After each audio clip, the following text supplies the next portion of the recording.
नमस्कार दोस्तों, welcome back to my YouTube channel. आज बहुत ही इंपॉर्टेंट विषय पे बात करेंगे और बड़े दुख के साथ ये वीडियो में बनाना पड़ रहा है। हमने ऐसा ही वीडियो बनाया था 2-3 साल पहले। तो बेसिकली बात कर रहे हैं टेस्टिकुलर टॉर्जन के बारे में।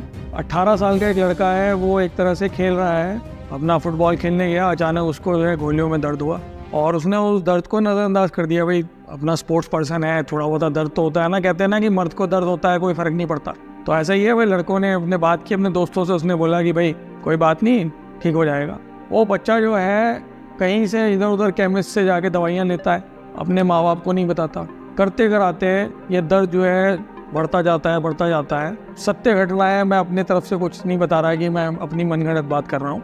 4 हफ्ते तक ये उसको दर्द को वो सहता है। उसके बाद जो है वो अपने माँ बाप को कहता है कि जी मेरे जो है गोलियों में दर्द हो रहा है, गुप्तांगों में दर्द है और 1 महीने से ये दर्द चलता है। तो ये इम्पोर्टेंट है कि भाई आजकल बच्चे जो हैं वो कुछ तो बहुत ज़्यादा बात कर रहे हैं अपने माँ बाप से, कुछ बिल्कुल भी नहीं कर रहे। तो इस वजह से अब ये पेशेंट जो है एक यूरोलॉजिस्ट के पास जाते हैं और वो कहते हैं कि पेशेंट को देख के कि इसको टेस्टिकुलर टॉर्जन हो गया है। एक अल्ट्रासाउंड भी कराया जाता है।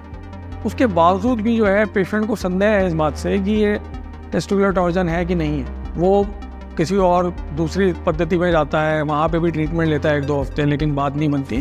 फिर वो हमारा जो पुराना वीडियो है उसको देख के हमारे पास आता है और वो वीडियो जो है अब 4 साल हो गए इस वीडियो को। मैं ये कहूँगा कि इस वीडियो को आप जितने लोगों को शेयर कर सकते हैं, स्पेशली जो यंग बच्चे हैं, क्योंकि आजकल भाई चटपटी बातें हैं। जो हनी सिंह है तो भैया हर आदमी देख रहा है, उसको वायरल हो रहा है वो, लेकिन जो सही बात है उसे कोई देखना नहीं चाहता, उसको लगता है कि वेस्ट ऑफ टाइम है। तो देखिए, टेस्टिकुलर टॉर्जन जो है वो आपको 6 घंटे देता है मात्र उसको रिवर्स करने के लिए। कभी कभी 7-8 घंटे भी हो सकते हैं। टेस्टिकुलर टॉर्जन में क्या है, पेन होगा, अचानक होगा और टेस्टिस जब अपनी एक्सेस पे घूम जाएंगी, तो जैसे चर्च का घंटा होता है जिसको कहते हैं बेल क्लैपर डिफॉर्मिटी, नॉर्मली उसमें टेस्टिस हॉरिजॉन्टल हो जाती है और वो घूमने लगती है और घूम के वो एकदम अपने एक्सेस पे घूम जाती है। टेस्टिकुलर आर्टरी सिंगल होती है, तो उसकी वजह से उसकी ब्लड सप्लाई कट ऑफ हो जाती है और वो काली पड़ने लगती है। जैसा कि अब ये जो पेशेंट हमारे पास आया तो उसने हमसे बोला कि क्या ये मेरी टेस्टिस बच सकती है, क्योंकि भाई हर इंसान चाहता है कि टेस्टिस बचे। तो बचेगी कब? जब आप अपने माँ बाप से कुछ नहीं छुपाएंगे। अगर आपको हल्का सा भी पेन है, आपको तुरंत यूरोलॉजिस्ट को दिखाना है।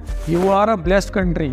यूएस से कनाडा में यूरोलॉजिस्ट को मिलने के लिए 6 से 8 महीने लगते हैं और 10 गुना पैसा लगता है। हमारे देश में यूरोलॉजिस्ट हर जगह अवेलेबल है, नहीं तो ऑनलाइन भी। ऑनलाइन में कहूँगा इसमें दिक्कत हो सकती है क्योंकि फिजिकल एग्जामिनेशन में पता चलेगा कि भाई है कि नहीं है। तो फिजिकल एग्जामिनेशन में इसमें क्रीमेस्ट्रिक रिफ्लेक्स होता है, वो गायब हो जाता है। तो क्रीमेस्ट्रिक रिफ्लेक्स एक इंपॉर्टेंट चीज़ है। अगर क्रीमेस्ट्रिक रिफ्लेक्स आ रहा है तो इसका मतलब है कि टेस्टिस में इन्फेक्शन है, टॉर्जन नहीं है। अगर रिफ्लेक्स एब्सेंट है तो ये एक इंडिकेशन है कि टेस्टिकुलर टॉर्जन हो सकता है। दूसरा, आपको डॉपलर होना चाहिए, डॉपलर की सुविधा होनी चाहिए। जैसे हमारे यहाँ पे हम हर पेशेंट का अगर इस तरह का आता है तो तुरंत ही डॉपलर करके हम उसको कंफर्म करते हैं। डॉपलर में क्या होगा कि जो टेस्टिस की जो ब्लड सप्लाई है वो नहीं होगी, उसमें जो आर्टीरियल फ्लो है वो नहीं आएगा और टेस्टिस की साइज बढ़ जाएगा और उसकी जो चारों तरफ जो उसकी जो एरिया है उसमें एडिमा, मतलब कि उसमें सूजन आनी शुरू हो जाती है। और अगर ये जब निगलेक्ट रहते हैं, जैसे इस पेशेंट में हुआ, तो ये टेस्टिस की जो स्किन होती है, जो हमारा स्क्रोटम होता है, वहाँ तक भी ये स्वेलिंग बढ़ सकती है और टेस्टिस का साइज काफी बड़ा हो जाता है। टेस्टिस का साइज 2 चीजों में बड़ा होता है, इन्फेक्शन में और टॉर्जन में,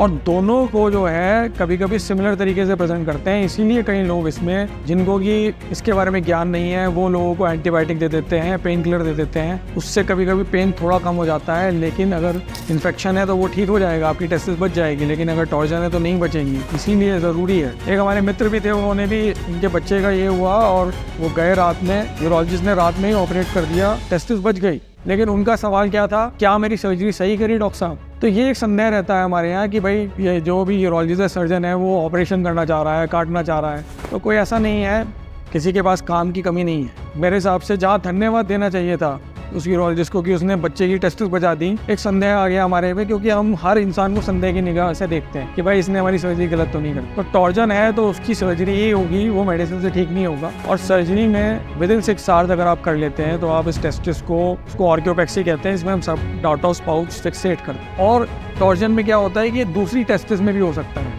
तो पता चला एक टेस्टिस तो चली गई, जैसे इस मरीज में एक टेस्टिस चली गई थी, तो हमने क्या किया कि क्योंकि दूसरी टेस्टिस में भी इसके इंसिडेंट होते हैं, तो हमने दूसरी टेस्टिस को फिक्स किया, उसको बोलते हैं ऑर्कियोपेक्सी, और एक सब डार्टोस पाउच बना के उसको फिक्स किया जाता है ताकि वो ना हिले। क्योंकि एनाटमी जो है वो एक तरफ अगर टेस्टिस आपकी टॉर्जन वाली है तो दूसरी तरफ भी वही हो सकता है, और इसलिए now you are with 1 testis. एक टेस्टिस से घबराने की बात इसलिए नहीं है क्योंकि आपकी टेस्टोस्टेरोन वो प्रोड्यूस करेगी, आपके बच्चे भी हो सकते हैं, उससे कोई दिक्कत नहीं है। लेकिन अगर हम उसको बचा पाएँ तो मुझे लगता है कि अगर आप ये किसी को शेयर करते हैं और कोई बच्चा अगर इसको देख रहा है या माँ बाप भी हैं देख रहे हैं और किसी की अगर टेस्टिस बच जाती है तो मुझे लगेगा कि ये वीडियो बनाने का फ़ायदा हुआ, वरना कुछ नहीं हुआ। तो ये करिए और जो सही चीज़ें हैं उसको शेयर करिए और उससे लाभान्वित होइए। और अगर आपने हमारे चैनल को सब्सक्राइब नहीं किया अभी तक तो उसको भी कर लीजिए, उससे आपको बहुत फ़ायदा होगा। नमस्कार, आपका दिन शुभ हो।